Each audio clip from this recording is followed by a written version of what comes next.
Assalamualaikum warahmatullahi wabarakatuh. Salam sejahtera bagi kita semua. Video ini merupakan video lanjutan tentang sejarah Kepolisian Republik Indonesia. Tidak lama setelah Jepang menyerah tanpa syarat kepada sekutu, pemerintah militer Jepang membubarkan peta dan Gyugun. Sedangkan polisi tetap bertugas. Termasuk waktu Soekarno-Hatta memproklamasikan kemerdekaan Indonesia pada tanggal 17 Agustus 1945, secara resmi kepolisian menjadi Kepolisian Indonesia yang merdeka. Inspektur Polisi kelas 1 Muhammad Yasin, Komandan Polisi di Surabaya, pada 21 Agustus 1945 memproklamasikan pasukan polisi Republik Indonesia sebagai langkah awal yang dilakukan selain mengadakan pembersihan dan pelucutan senjata terhadap tentara-tentara Jepang yang kalah perang, juga membangkitkan semangat moral dan patriotik seluruh rakyat maupun satuan-satuan bersenjata yang dilanda depresi dari kekalahan perang yang panjang.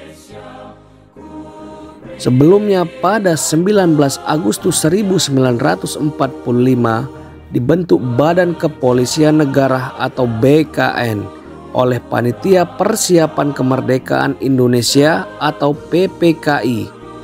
Tanggal 29 September 1945 Presiden Soekarno melantik Komisaris Jenderal Polisi RS Sukanto Tjokrodiatmojo sebagai Kepala Kepolisian Negara. Pada awalnya, kepolisian berada dalam lingkungan Kementerian Dalam Negeri dengan nama Jawatan Kepolisian Negara yang hanya bertanggung jawab masalah administratif, sedangkan masalah operasional bertanggung jawab kepada Jaksa Agung. Kemudian mulai tanggal 1 Juli 1946 dengan penetapan pemerintah tahun 1946 nomor 11/S.D Jawatan Kepolisian Negara yang bertanggung jawab langsung kepada Perdana Menteri. Tanggal 1 Juli inilah yang setiap tahun diperingati Hari Bayangkara hingga dengan saat ini. Tentunya sebagai bangsa dan negara yang berjuang mempertahankan kemerdekaan, maka Polri di samping bertugas sebagai penegak hukum juga ikut bertempur di seluruh wilayah Republik Indonesia. Polri menyatakan dirinya sebagai kombatan yang tidak tunduk pada Konvensi Jenewa. Polisi istimewa diganti menjadi mobil brigade sebagai kesatuan khusus untuk perjuangan bersenjata, seperti dikenal dalam pertempuran 10 November di Surabaya, di Front Sumatera Utara, Sumatera Barat, penumpasan pemberontakan PKI di Madiun, dan lain-lain.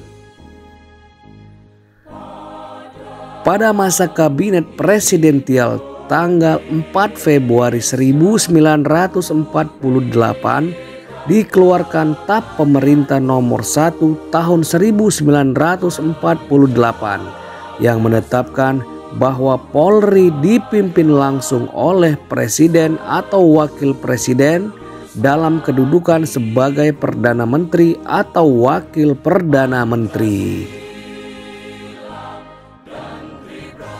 Pada masa revolusi fisik, Kapolri Komisaris Jenderal Polisi RS Sukanto Tjokrodiatmojo telah mulai menata organisasi kepolisian di seluruh wilayah Republik Indonesia.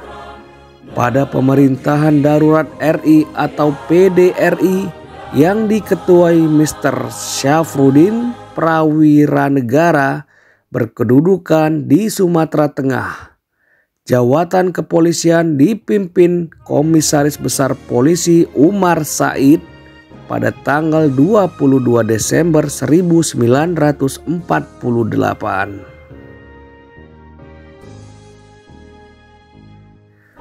Hasil konferensi meja bundar antara Indonesia dan Belanda dibentuk Republik Indonesia Serikat atau RIS. Maka R.S. Sukanto diangkat sebagai Kepala Jawatan Kepolisian Negara Republik Indonesia Serikat dan R. Sumanto diangkat sebagai Kepala Kepolisian Negara Republik Indonesia yang berkedudukan di Yogyakarta. Dengan Kepres RIS nomor 22 tahun 1950 dinyatakan bahwa Jawatan Kepolisian Republik Indonesia Serikat dalam kebijaksanaan politik polisional berada di bawah Perdana Menteri dengan perantaraan Jaksa Agung, sedangkan dalam hal administrasi pembinaan dipertanggungjawabkan pada Menteri Dalam Negeri. Umur Republik Indonesia Serikat hanya beberapa bulan sebelum dibentuk Negara Kesatuan Republik Indonesia pada tanggal 17 Agustus 1950. Tanggal 7 Juni 1950 dengan TAP Presiden RIS nomor 150, organisasi-organisasi kepolisian negara-negara bagian disatukan dalam Jawatan Kepolisian Indonesia. Dalam peleburan tersebut disadari adanya kepolisian negara yang dipimpin secara sentral, baik di bidang kebijaksanaan siasat kepolisian maupun administratif organisatoris. Dan dengan dibentuknya Negara Kesatuan pada tanggal 17 Agustus 1950 dan diberlakukannya Undang-Undang Dasar Sementara tahun 1950 yang menganut sistem parlementer, Kepala Kepolisian Negara tetap dijabat Komisaris Jenderal Polisi R.S. Sukanto Cokroadiatmojo yang bertanggung jawab kepada Perdana Menteri atau Presiden. Waktu kedudukan Polri kembali ke Jakarta, karena belum ada kantor, digunakan bekas kantor Hof van de Dienst der Algemene Politie di gedung Departemen Dalam Negeri. Kemudian R.S. Sukanto merencanakan kantor sendiri di Jalan Trunojoyo 3, Kebayoran Baru, Jakarta Selatan dengan sebutan Markas Besar Jawatan Kepolisian Negara Republik Indonesia atau DKN yang menjadi markas besar kepolisian sampai dengan sekarang. Ketika itu menjadi gedung perkantoran termegah setelah Istana Negara. Sampai periode ini, kepolisian berstatus tersendiri antara sipil dan militer yang memiliki organisasi dan peraturan gaji tersendiri. Anggota Polri terorganisir dalam Persatuan Pegawai Polisi Republik Indonesia atau P3RI, tidak ikut dalam Korpri. Sedangkan bagi istri polisi, semenjak zaman revolusi sudah membentuk organisasi yang sampai dengan sekarang dikenal dengan nama Bayangkari dan tidak ikut dalam Dharma Wanita ataupun Dharma Pertiwi.